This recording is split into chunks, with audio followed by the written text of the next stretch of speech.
Hi friends, ഇന്ന് മറ്റൊരു വീഡിയോയുമായി എത്തിയിരിക്കുന്നു. ഇന്ന് പറയാൻ പോകുന്നത് പ്രിൻ്റിൻ്റെ ഒരു കംപ്ലൈൻറ്റിൻ്റെ സൊല്യൂഷനാണ്. ഈ പ്രിൻ്റർ എപ്സൻ്റെ 32L3210. ഇതിൻ്റെ കംപ്ലൈൻറ്റ് ഈ ഈ LED ലൈറ്റ് ബ്ലിങ്ക് ചെയ്ത് കൊടുക്കും. ബാക്കി ഇത് ബ്ലിങ്ക് ചെയ്യുന്നുണ്ട്, പച്ച, ഇതും ബ്ലിങ്ക് ചെയ്യുന്നുണ്ട്. ഇത് അങ്ങോട്ടും ഇങ്ങോട്ടും ഇങ്ങനെ രണ്ടും കണ്ടിന്യൂസ് ആയിട്ട് വർക്ക് ചെയ്തുകൊടുക്കും. പക്ഷേ പ്രിൻ്റ് വരുന്നുണ്ട്, കോപ്പി എടുക്കാൻ പറ്റുന്നില്ല, സ്കാൻ ചെയ്യാനും പറ്റുന്നില്ല. അപ്പോൾ ഇതിൻ്റെ കംപ്ലൈൻറ്റ് എന്ന് പറഞ്ഞാൽ സ്കാനർ യൂണിറ്റ് കംപ്ലൈൻ്റാണ്. ഇതിൻ്റെ സ്കാനർ യൂണിറ്റ് കംപ്ലൈൻ്റാണ്. അതെന്തെന്ന് പറഞ്ഞാൽ നമ്മൾ ഇത് ഈ അക്ഷയ സെൻറ്ററിലും ഉപയോഗിക്കുന്ന ഒരു പ്രിൻ്ററാണ്. അക്ഷയ സെൻറ്ററിൽ പിന്നെ നമ്മളെ ഈ വേസ് കേന്ദ്ര ഓൺലൈൻ വർക്ക് ചെയ്യുന്ന സ്ഥലത്തെല്ലാം ഉപയോഗിക്കുന്ന പ്രിൻ്ററിന്, ഈ മോഡൽ പ്രിൻ്ററിന് ഇങ്ങനത്തെ ഒരു കംപ്ലൈൻറ്റ് കാണിക്കുന്നുണ്ട്. അതായത് എന്തുകൊണ്ടാണ് പറഞ്ഞാൽ അതിന് വർക്ക് കൂടുതലായതുകൊണ്ടാണ് ഇതിന് കംപ്ലൈൻറ്റ് വന്നത്.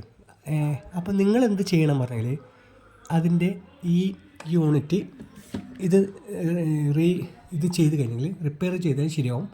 ഇല്ലെങ്കിൽ ഈ യൂണിറ്റ് അങ്ങനെ തന്നെ മാറ്റണം. അപ്പോൾ അതിന് നിങ്ങൾ ചെയ്യേണ്ടത് പറഞ്ഞാൽ നിങ്ങൾ ഈ ഇങ്ങനത്തെ സ്ഥലത്ത്, അതായത് അക്ഷയ സെൻറ്ററിലോ അല്ലെങ്കിൽ ഓൺലൈൻ വർക്ക് ചെയ്യുന്ന സ്ഥലത്ത് കുറച്ചും കൂടിയും ഹെവി പ്രിൻ്റർ വാങ്ങണം. അതായത് ഇത് നോർമൽ പ്രിൻ്ററാണ്, ഹെവി പ്രിൻ്റർ വാങ്ങണം. ഹെവി പ്രിൻ്റർ വാങ്ങിച്ചു കഴിഞ്ഞാൽ നമുക്ക് സ്കാനർ നല്ല പവർഫുള്ളിൽ സ്കാനർ കിട്ടും. അപ്പം ഇങ്ങനത്തെ ഒരു കംപ്ലൈൻറ്റ് വരില്ല. ഇത് പറഞ്ഞാൽ നോർമൽ പ്രിൻ്റർ ആയതുകൊണ്ടാണ് ഇങ്ങനത്തെ ഒരു ഇഷ്യൂ വരുന്നത്. അതായത് നമുക്ക് വീട്ടിൽ അത്യാവശ്യം സ്കാൻ ചെയ്യുന്ന സ്ഥലത്തൊന്നും ഇതിനൊരു കംപ്ലൈൻറ്റ് ഇല്ല. ഇത് പറഞ്ഞാൽ ഇപ്പം ഞാനൊരു 5 സ്ഥലത്തെ പ്രിൻ്റർ സർവീസ് ചെയ്ത് കൊടുത്തു. എല്ലാം ഇങ്ങനെ ഓൺലൈൻ ചെയ്യുന്ന സ്ഥലത്താണ് ഇങ്ങനത്തെ ഒരു പ്രശ്നം വന്നിട്ടുള്ളത്. അപ്പം നിങ്ങൾ കൂടുതലായി ശ്രദ്ധിക്കണം. ഹെവി വർക്ക് ചെയ്യുന്ന സ്ഥലത്ത് ഇങ്ങനത്തെ ഒരു പ്രിൻ്റർ വെച്ച് കഴിഞ്ഞെങ്കിൽ നിങ്ങൾക്ക് പണി കിട്ടും.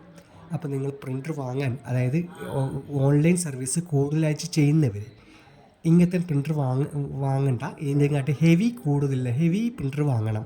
ഇല്ലെങ്കിൽ സെപ്പറേറ്റ് ആയിട്ട് സ്കാനർ, എപ്സൻ്റെയും HP-ൻ്റെയും സ്കാനർ മാത്രം സ്പീഡ് കൂടിയ സ്കാനർ കിട്ടുന്നുണ്ട്, അത് വാങ്ങാം. അപ്പം അങ്ങനെ ആണെങ്കിൽ നിങ്ങൾക്ക് ഈ പ്രശ്നങ്ങളൊന്നും ഉണ്ടാവില്ല. ഓക്കെ, നിങ്ങൾക്കൊരു വലിയൊരു ഇൻഫർമേഷൻ തരാൻ പറ്റിയതിൽ വളരെയധികം സന്തോഷം. Okay, by.